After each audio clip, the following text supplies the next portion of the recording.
뉴욕 증시가 오늘 휴장했죠. 네, 뉴욕 증시는 노동절을 맞아 휴장했습니다. 계절적 비수기답게 8월에 대체로 부진한 흐름을 보였던 시장이 막판에 강세를 보였는데요. 8월의 마지막 주였던 지난 한 주 동안에도 다우와 나스닥 지수는 각각 1.4%, 3.3% 오르며 지난 7월 이후 가장 높은 수익률을 기록했고요. S&P 500 지수는 2.5% 오르며 지난 6월 중순 이후 최고의 한 주를 보냈습니다. 그동안 여름 조정을 겪었던 뉴욕 증시가 다시 반등의 조짐을 보이고 있는 건데요. 9월에도 이와 같은 상승세를 이어갈 수 있을지 주목됩니다. 하루 휴장으로 이번 주는 짧은 한 주가 되겠지만 여름 휴가를 떠났던 월가의 투자자들이 대거 복귀하는 만큼 시장의 방향성이 잡히는 중요한 시기가 될 텐데요. 문제는 통상 9월에 시장이 약세를 보인다는 점입니다. 미국 시장조사업체 CFRA가 1945년부터 시장을 분석한 결과에 따르면 9월은 1년 중 S&P 500 지수가 가장 저조한 수익률을 낸 달입니다. 다만 이번 주에도 중요한 일정이 예정돼 있는 만큼 변수로 떠오를 수 있습니다. 가장 눈에 띄는 것은 현지 시간으로 6일에 공개되는 연준의 베이지북입니다. 베이지북은 연준이 관할하는 12개 지역의 경제 상황을 분석한 보고서로 금리 결정 시에 가장 많이 참고되는 자료인데요.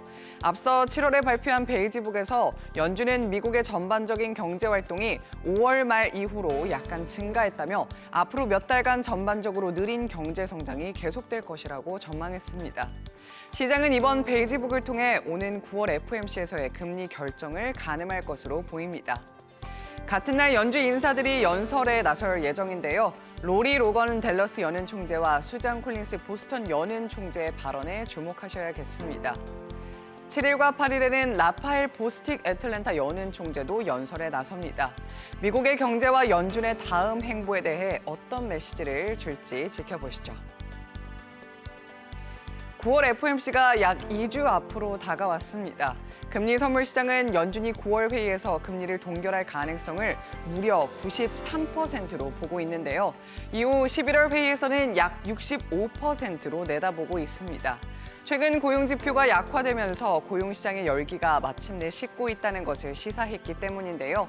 연준의 금리 동결 가능성이 커지면서 시장도 강세를 보이고 있죠. 이처럼 bad news is good news, 즉 악재가 시장에는 호재로 작용하는 분위기가 앞으로도 계속될지 지켜볼 대목입니다. 유럽 주요국 증시는 모두 빨간불을 켰습니다. 독일 닥스 지수 0.1% 하락했고요.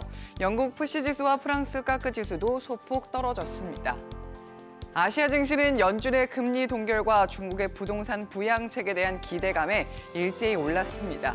상해 종합지수가 1.4%, 홍콩 항생지수가 2.51% 급등했고요. 일본 니케이 지수도 소폭 올랐습니다.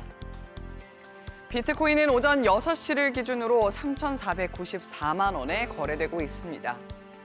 다음으로 유가도 확인해 보시죠. WTI 배럴당 85달러 선에서 거래되고 있습니다. 국채금리는 올랐습니다. 벤치마크인 10년물 국채금리 여전히 4.1%대에서 거래되고 있습니다. 원달러 환율은 달러당 1,319원에 거래를 마쳤습니다.